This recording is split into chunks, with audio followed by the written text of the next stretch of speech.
Concernant le processus stratégique, donc on va parler de la stratégie des entreprises. Vous avez un processus en plusieurs étapes. Le premier, c'est déjà de faire un diagnostic, donc le bilan interne et le bilan externe. Donc je vous renvoie au précédent cours de la formation.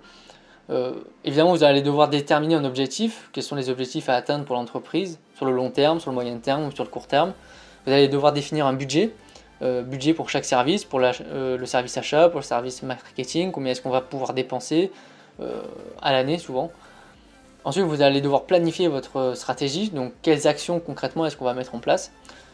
Ensuite, il va falloir analyser les résultats. Justement, il va falloir définir d'abord les indicateurs qui vont nous permettre de mesurer ces résultats et ensuite on va les mesurer, on va voir ce qui se passe par rapport aux objectifs qu'on s'était fixés. Et du coup, après, on va devoir réviser cette stratégie puisque on va devoir identifier les résultats, les comparer par rapport à l'objectif, mettre en place des actions pour corriger si jamais ces résultats ne sont pas à la hauteur. Et du coup, on va peut-être devoir revoir la stratégie. Donc après, on repart au début, donc on repart, on fait le diagnostic, les objectifs, le budget. Donc c'est un cercle, c'est une boucle en fait à chaque fois. Le processus stratégique ne s'arrête jamais. On est toujours sans cesse en train de redéfinir la stratégie et de mettre en place des actions. Il y a deux types de stratégies possibles. Selon Henri Mintzberg, il y a la stratégie délibérée. Donc c'est une stratégie qui est planifiée à l'avance. Comme je vous disais juste avant, il va falloir planifier cette stratégie étape par étape. Dans combien de temps est-ce qu'on va devoir faire ça, ça et ça.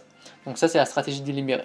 Le problème, c'est qu'on a les stratégies émergentes. Et là, je vous ai mis un PSTEL puisque tout simplement, on va avoir le contexte environnemental à prendre en compte. Et selon ce contexte environnemental, donc à la fois macroéconomique avec le PSTEL, mais aussi microéconomique avec les 5 forces concurrentielles de Porter, ces acteurs vont agir justement dans l'environnement. Il va se passer des choses et en fonction de ça, il va falloir adapter notre stratégie.